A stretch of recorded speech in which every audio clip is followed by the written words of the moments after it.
Vaina chuan guitar lesson thar kan zir ho lenga vaina kan zir ho le tur chu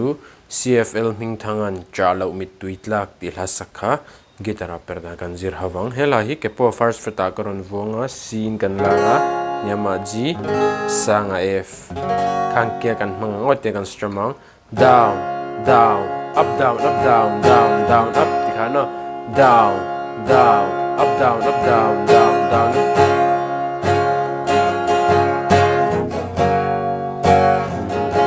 Tirnan kami a chorus vel kan lu tira kan down down down up ang te khana kalang wa chena kha jana chord thak ran na nga kha ju o ton mang mo la ta na na ti vela kha mo ta khan khatiang ang chord thak ran na kha chun down down down up te na kalang o astrumming pattern pa ngai shim shim kha chu down down up down up down down down up ti khan alapum pui kan per chuak ang o Alana karon play re mga uluk da vinilong ay thale don niya